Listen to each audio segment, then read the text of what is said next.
To my neighbors in the north, y'all need to come get y'all's weather. It's on my property. It is drunk and acting a fool. Oh Lord.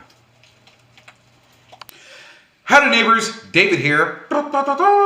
And today on Boondock Stallions, we're going to be taking a look at missed opportunities with the sequel trilogy. Now, before we get started, go ahead and give this video a like or dislike, subscribe to my channel, and get ready to get things started. So, when I say missed opportunities with the sequel trilogy, what I mean is the sequel trilogy, as we know, and Kathleen Kennedy has fully admitted to this, that they didn't really have a plan while going with the sequel trilogy, which is a shame because there were like 30 years of legends to go from that you could have stolen and picked out your own storyline to follow. But I mean, okay, sure, you didn't have any plans or blueprints or comics or stories to go by.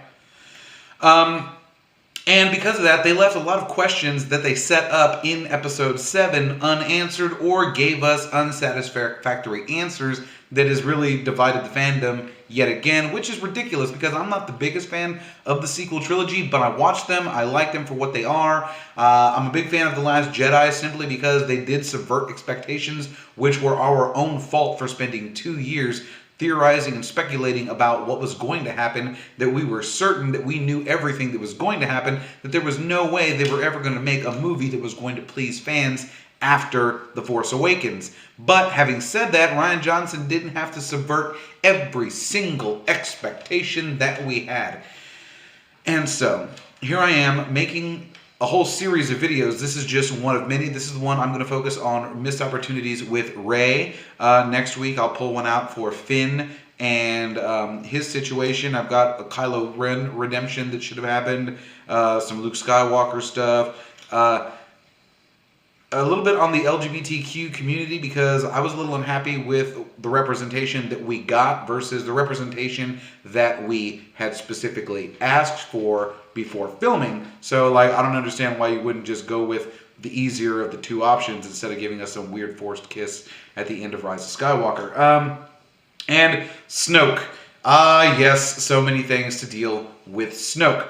But, okay, so let's get started right from the off. The Force Awakens. Now, when The Force Awakens came out, there was this big mystery around who Rey was. Was she a Kenobi? Was she a Palpatine? Was she a Skywalker? Was she no one? Let's explore all of these ideas, starting with no one. Now, the idea that Rey could actually have been no one, literally not connected to anybody in the greater Star Wars universe, was a beautiful, beautiful idea that fans shot down for stupid reasons. Now, the reason we shot it down is because we are just so die-hard about being part of the Skywalker trilogy. It has to be Skywalker, it has to be Kenobi, it has to be Palpatine.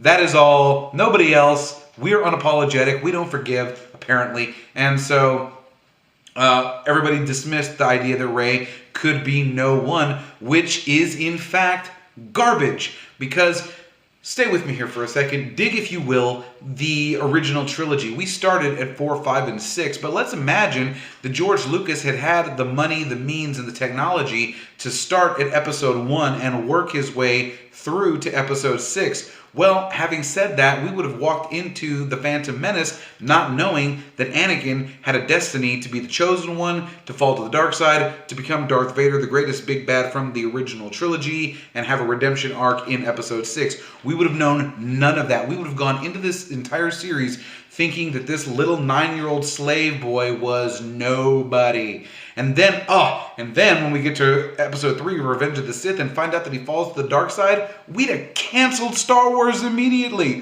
What are you doing? He's the hero, the good guy. He doesn't fall to the dark side. This is the disrespect of his character. You can't do that. He was a Jedi. He was a hero. Or whatever nonsense rhetoric you like to shout out about what they did to Luke Skywalker's character in The Last Jedi, which was fine, and I'll do a video about that later. Anyways, having said that, Anakin was nobody. He was a slave boy in a junk shop on a desert planet in the middle of nowhere. He was as far removed from being anybody important as you could possibly be, and yet, because we know that he becomes Darth Vader, we accept that he is a key player in the movies and just go on with it. So I don't understand why we couldn't have applied that same logic from episode 1 to episode 7, starting fresh with a new generation of characters, and Rey could have been no one, and it would have been fine, just like with Darth Vader, because there you go. So, Rey Palpatine. Okay, now this is the answer that we actually got, and it was a sloppy answer, and it was fine because we all did theorize that Rey could be a Palpatine. The reason that we speculated she could be a Kenobi or a Palpatine is mostly because of the English accent, but having said that, her fighting style when she picked up that lightsaber was so aggressive and so fast and so precise, and her moves were choreographed to really mirror the way Darth Sidious was fighting against Mace Windu and the other Jedi in Revenge of the Sith. So I'd always had a thought that she was going to end up being a Palpatine. I just was a little unhappy with the way they got there, but they're trying to retroactively paint pictures for us in the sequel trilogy, so I feel that we'll get a better answer as to how that happened later on. So Rey was a Palpatine, and everybody was upset, even though we'd all speculated about it for about 3 years, and I don't understand why we were too mad about it. I mean, that's basically what we theorized, so let's let that one go and move on. Kenobi. Why, oh why couldn't she have been a Kenobi? Ugh. So I'm a big fan of Star Wars The Clone Wars, and from The Clone Wars, there was such a good setup for Obi-Wan to be Rey's grandfather. If you'll remember, Kenobi was in love with the Duchess Satine from Mandalore, and the two of them the Duchess Satine had a suspicious nephew of hers, and the nephew looked kind of like a mix of Obi-Wan and the Duchess herself. That boy could have grown to be Rey's father, assuming he survived everything that went down on Mandalore.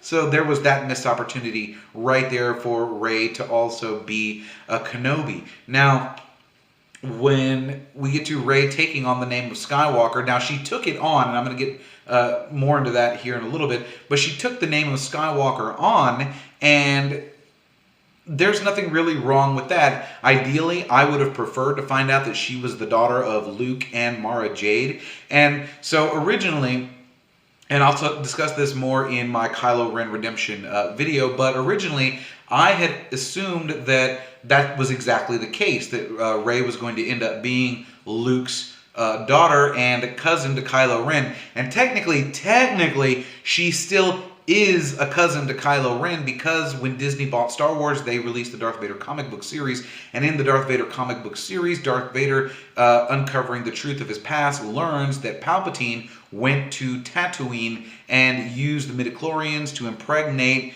his mother, Shmi, to conceive Anakin. So technically, Palpatine is Anakin's father, and thus making the whole kiss between Rey and Kylo even more awkward when you think about it, because then they are, in fact, cousins. But that's a whole different video, a whole different story. I'll delve more into that.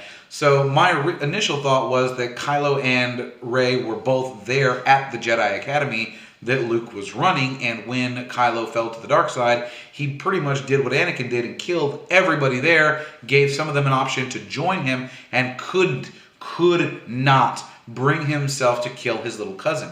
I was under the impression the two of them had a friendly relationship. That was the one person, the one thing that would tether him to the light side of the Force that would play out later. My idea was that he'd lied to everybody, including Snoke, and said that he'd killed her and left her there, when in fact he went and hid her on Jakku. My evidence for that was in The Force Awakens, when Kylo Ren's security guard is telling him that the droid escaped with a girl, and he very angrily said, "What girl?" and then lost his shit all over that console. It was because I thought it was because he was angry that his secret was about to be revealed. He was about to be found out that he hadn't killed his cousin like Snoke had ordered him, and Snoke was going to punish him for this with God only knows what kind of consequences, and he was trying to cover his own ass. But like I said, all of that was washed away with episodes 7 and 8, and it was a little disappointing. I would have thought that would have been a great way for him to redeem himself and for Rey to, in fact, be a Skywalker.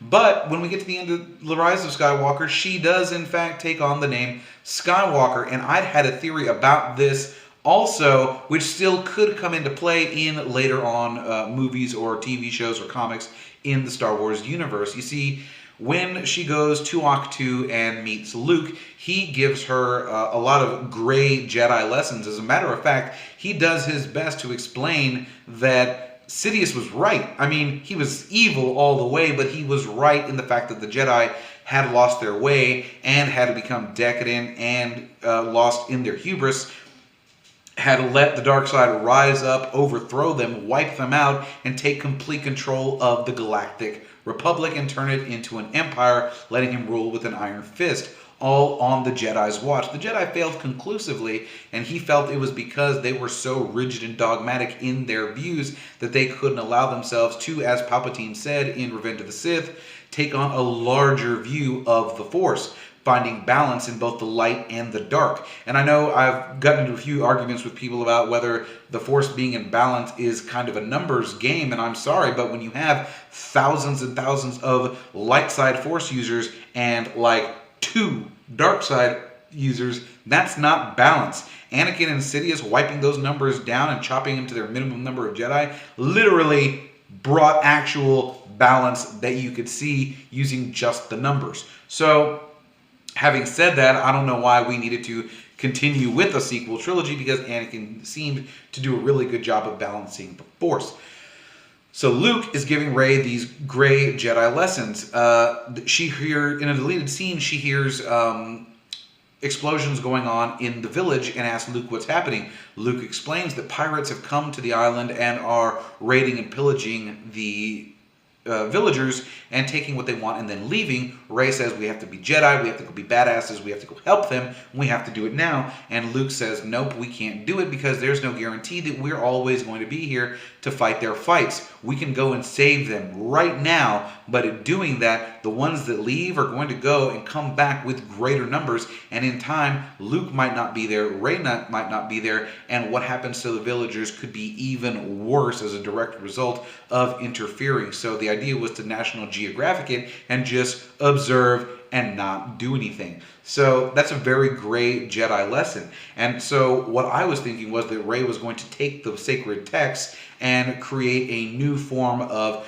Jedi school, which would teach both light and dark values, kind of the way Ahsoka does, so that she could learn to balance the Force out. And taking a note from Christianity, by using the teachings of Luke and Anakin Skywalker and the other Jedis, she could take the name Skywalker and use it as her version of Christianity. That could be their new word for Jedi, their new word for gray Jedi. Instead of calling them a gray Jedi, call them a Skywalker. Rey is a Skywalker. She could have taken students on. Finn could have been a Skywalker. Broom Boy could have been Skywalker. There could be a whole order of Skywalkers later on in the future, and they can still do that now. My whole thoughts on Rey going back to Tatooine and going to the Lars homestead is that is a perfect hiding place. Obi-Wan hid Luke there for 20 years from the Empire to protect him. Why couldn't she use a planet like that on the Outer Rim to rebuild her own Jedi Academy? And when she laid the 2 crystals, the 2 Jedi or lightsabers down in the ground and buried them, she was technically burying crystals that over time would expand out of the lightsabers, take on the characteristics of the minerals around them, and grow, thus producing more Kyber crystal. And in 1,000 years, there could be a surplus of Kyber crystal there for the next generation of Skywalkers. Well, that's my theory. Let me know what you think down in the comments. Be excellent to each other and party on, dudes.